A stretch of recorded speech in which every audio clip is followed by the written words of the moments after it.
Hello students, welcome to another session on residential space designing. The topic that we'd cover today is housing problems and shortage in India and the housing policies and programs that have been devised to rectify the problem. Housing, as is commonly understood, is not just something which provides the inmates shelter and protection, but one which fosters their growth and development, satisfies their economic, social and psychological needs. It molds the life and eventually the lifestyle of the family members. The families, especially the breadwinner's occupation and income status, rootedness to the place and many other factors influence owning or renting of a house by the family. Government's efforts also ensure housing for those who can't afford one of their own. Despite all efforts, the country is facing problems and shortages related to housing in a large measure. Do you have any idea on the housing scenario in India? The statistics you see on the screen is itself self-explanatory. It is clear that the 2011 census of India declared that the urban population of the country stood at 377 million or 31% of the total population.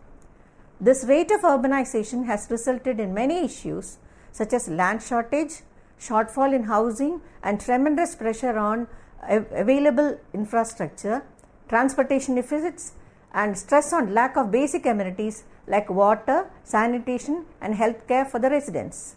The estimated number of total households, which was 19.2 crore, in which both rural and urban encompass, which was in 2001 had risen to 24.7 crore in 2011 census, a rough increase by 5.5 crore.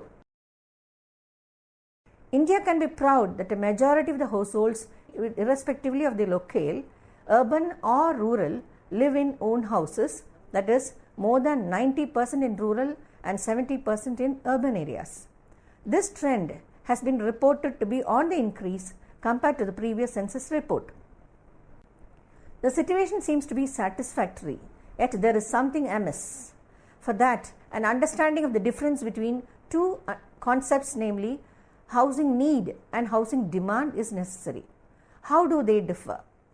Housing need is the extent to which the quality of existing accommodation falls short of that required to provide each household or person in the population, irrespective of one's ability to pay or particular preferences with accommodation of a specific minimum standard or above. Contrarily, demand is an economic concept. The standard and amount of housing a household can command is the result of income and ability to pay. It does not employ achievement of any specified minimum standard. It is predicted that the population in urban areas would show sustained increase, thereby enhancing and highlighting the number of urban poor and their temporary informal housing arrangements. Such facts all the more pinpoint for a special address of the housing situation in India and for strategically streamlining the policies and programs for the national cause. In today's session, let us have a look at the reasons, causes for housing problems and shortage in India and the policies drafted to tackle the issues. First, let us understand what these terms are. Housing shortage.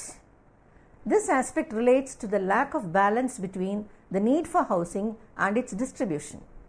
The major causes which can be pointed out exclusively for housing shortage in India are rate of housing not keeping pace with demand, demand-supply imbalance, and the gap between total demand and the total stock of houses. Recent statistic claims that housing shortage has decreased in the recent years compared to earlier data. The table seen on the screen is an NBO report which proclaims that the state-wise distribution of housing shortage at the All India level has decreased from 24.71 million in 2007 to 18.78 million in 2012. Definitely, it could have been achieved only by the earnest efforts of the government machinery. Nevertheless, the invisible drastic shortages estimated in both the urban and rural settlements have to be mitigated on a war footing. Housing shortage has to be given a thought on other lines too. Let us see what the technical group on urban housing shortage formulated for the 12th 5-year plan, that is between 2012 to 17, has to say. They had defined housing shortage based on an analysis of 4 important components like excess of households over the acceptable housing stock, that is people living in informal properties, number of extra houses needed due to congestion, number of extra houses needed due to obsolescence, and number of kacha houses that must be upgraded. So this aspect proposes the issue in 2 colors, namely qualitative and quantitative attributes. Many factors like changes in family and household structure, increase in population, demand-supply discrepancies, shift in urban-rural ratio, kacha houses, and increase in slum dwellers, to name a few, contribute greatly to housing shortage in quantitative terms. Housing shortage addressed in qualitative terms projects a gap between total demand and total stock of houses. More than 40% of all households have 1 room or less in their houses.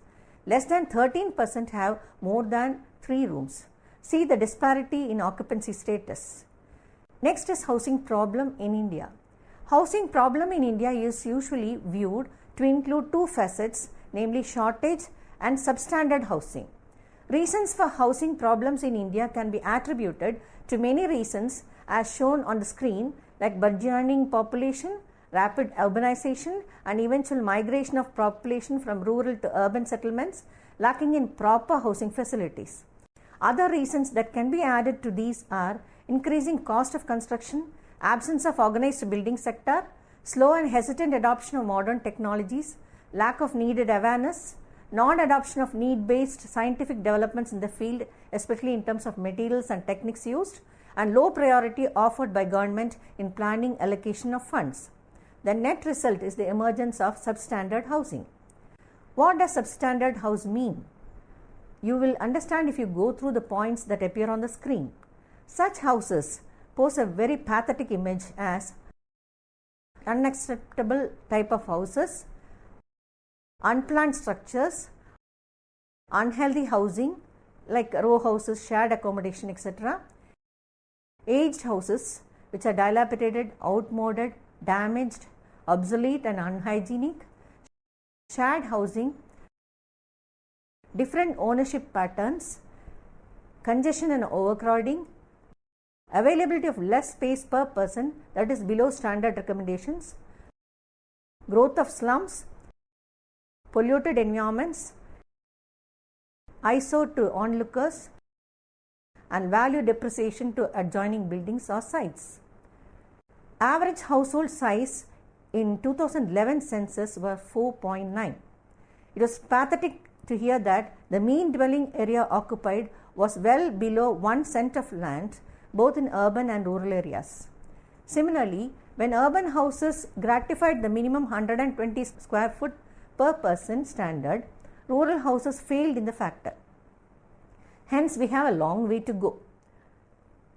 Aerial views of all Indian cities stand testimony to the pathetic conditions. Albeit, these facts prove that the status is not bleak as it was once in India. Those that need special address to improve the status are proactive measures such as control on poor quality housing, satisfaction of essential services like electricity, water and sanitation, check on use of substandard materials, building structurally and hygienically safe housing, respect for the specific problems which highlight urban-rural divide like overcrowding and development of slums for the former and inadequate amenities for the latter, repair or rebuilding of dilapidated, obsolete, unsafe houses. Such impending problems and the lethargic efforts from the administrative mechanisms which at some point of the time had come to a grinding halt had forced upon the Indian government to chalk out a comprehensive nationwide applicable policy emphasizing distinct priorities for the sustained development in the housing sector. Let us have a look at those. First one is the national housing policies. Consideration for drafting a national policy for housing saw the limelight only in 1988 with the commencement of the national housing policy. Till then, an idea for formulating a comprehensive policy encircling the whole nation never took shape. Henceforth, including the first one, the ministry had announced and implemented 8 different policies with multiple priorities for each one.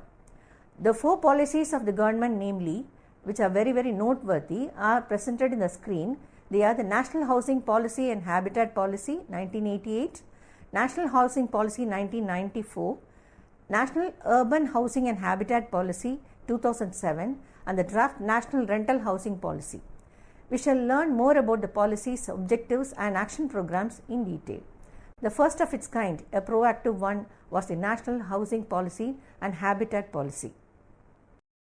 Government of India had formulated many housing policies, especially since the late 80s.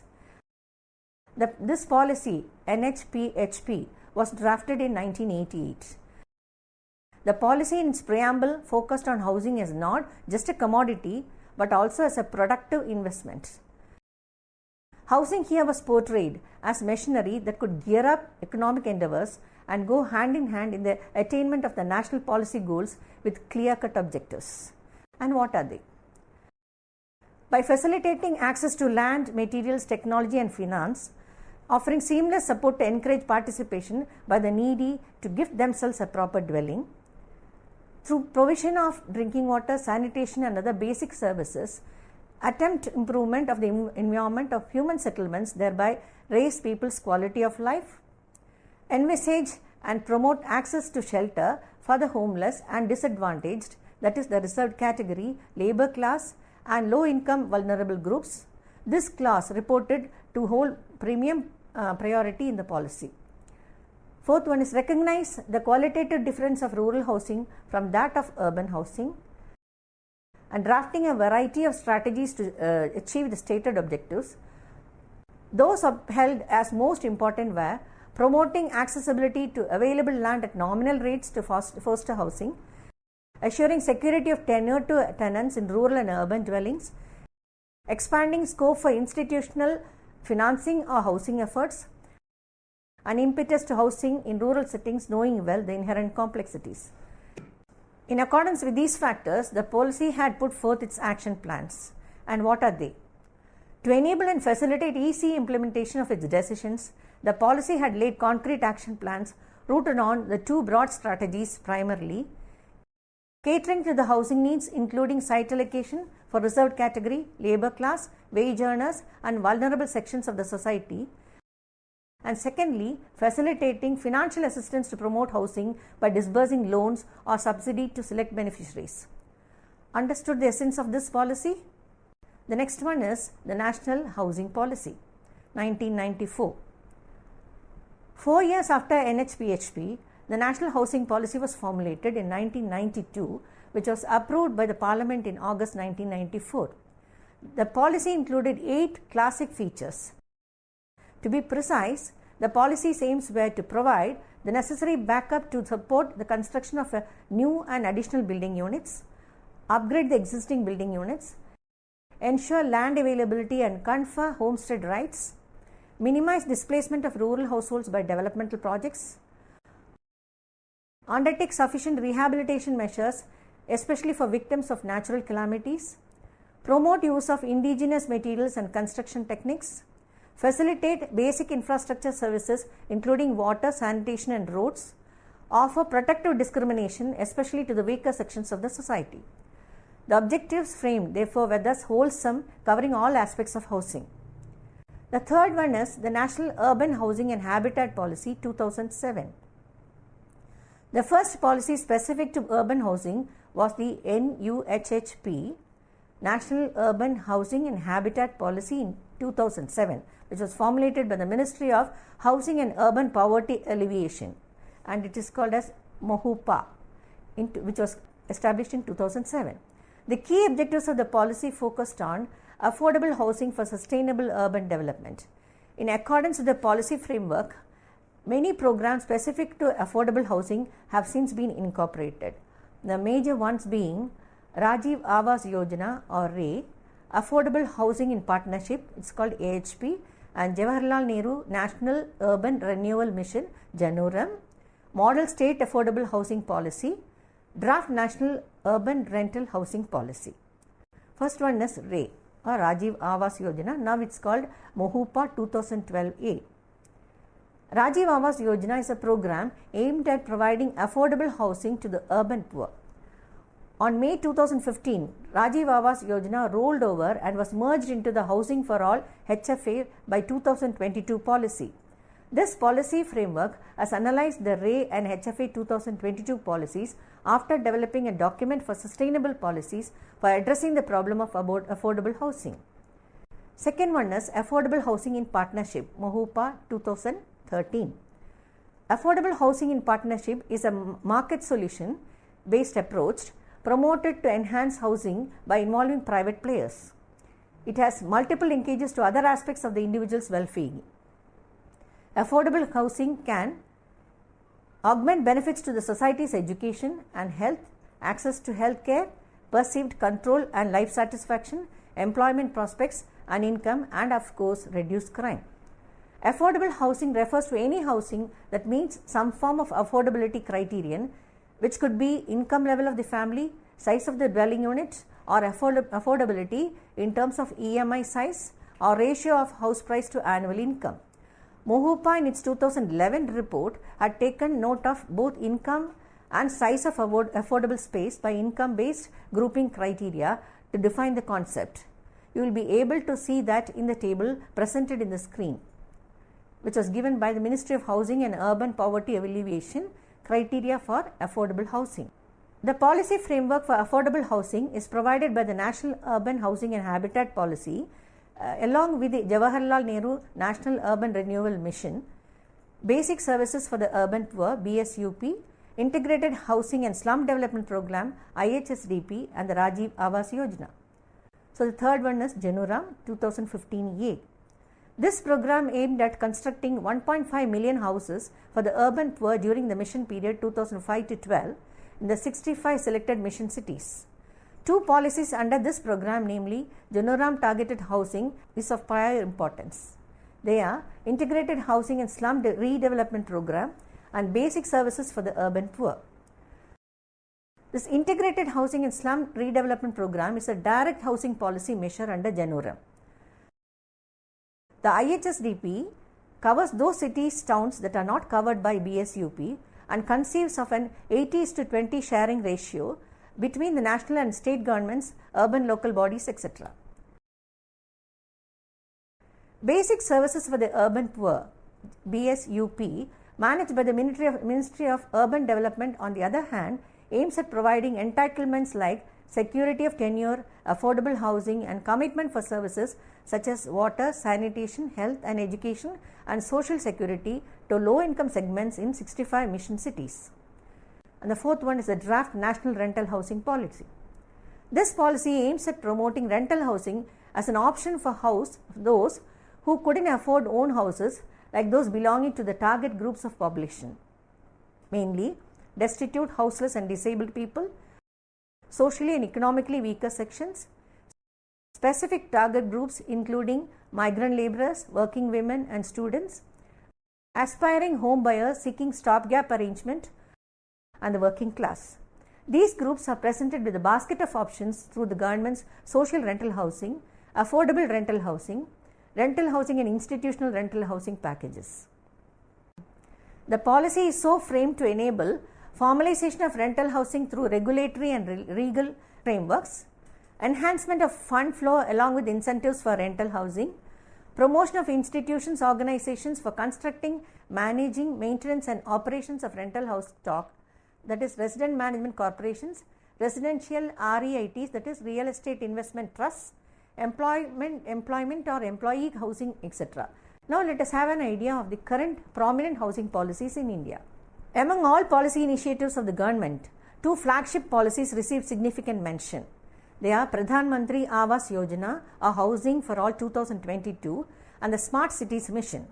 These two policies have caused visible ripples in the housing sector and have successfully affected the demand and supply of residential real estate endeavors, leaving telltale marks on the issues of informal housing and housing for the urban poor. A Real Estate Regulatory Act also has been introduced. This act does not essentially focus on providing incentives to promote informal housing. Rather, tries to increase the transparency in the formal residential markets. The first one is Pradhan Mantri Awas Yojana, a Housing for All 2022. The government has recently introduced HFA 2022 policy. The erstwhile policies envisaged over the years had included some modified versions of HFA 2022 policy. This new policy envisaged providing every Indian family with a Pakka house with all infrastructural facilities like water, toilets and water supply round the clock. These have been envisaged based on 4 attributes to housing shortage, which Mahupa report on HFA identifies as component parts made up by 4 classes of dwellers. They are slum dwellers, urban poor living in non-slum areas, prospective migrant population, destitute and housing homeless people. The mission aims to provide housing for all by 2022 by envisioning a multitude of strategies. To name a few, enabling tax rebates, monetary support, less stringent development regulations, competitive interest rates have been put forth. It primarily adheres to funding and providing incentives to developers and buyers. Second one is the Smart Cities mission. At the second flagship housing policy, this policy focuses on leveraging land availability, implementation under single entity SPVs, that is special purpose vehicles, and buttressing fundamental facilities for infrastructure. A few Indian cities have devised strategies to convert the smart city initiatives with the Housing for All schemes to tackle issues of the formal housing sector. Some of these initiatives would include housing for economically weaker sections or affordable housing, slum redevelopment, rental housing, working women's hostels, shelters for the homeless, etc. as part of the Smart City Plan. Further development is channelized through public-private partnership or PPP model with the involvement of private developers. Now have an idea on the various housing programs introduced and implemented in India. There are almost 19 programs implemented in India in the past 5 decades. You will be able to see them listed on the screen. For the government, housing the citizens has been a sustained crusade because the efforts are still in progress, mainly because it considers adequate shelter to mean more than roof over one's head. It also essentially encompasses factors like adequate privacy, adequate space, physical accessibility, adequate security, adequate lighting, heating and ventilation, and adequate basic infrastructure, and slating all to be available at affordable cost. Apart from the housing policies and the programs discussed, each of the 12 5-year plans also had allocated specific funds to housing needs of the country. Especially since 7th 5-year plan in 1975 onwards, urban housing shortage and slum development have been receiving exclusive focus. These are ample proof highlighting the ardent endeavours of the government to house people from all strata in India. This session was meant to introduce you to the status of housing in India, causes and reasons for housing shortage, governmental intervention, and the need for beneficiaries' active participation to realize mutual benefits by all the stakeholders.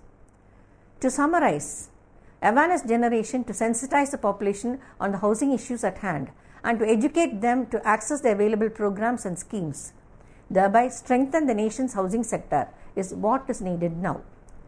People should be made to understand that the objective of the government is not simply motivating people to have a roof over their heads, but to have a Pakka shelter catering to all their needs. In conclusion, I would like to add that the educational institutions in particular can shoulder a major role through their outreach programs like NSS and can reach the unreached through their programs, and they can disseminate the objectives. I hope you will join the crusade in the national vision and mission for a developed India.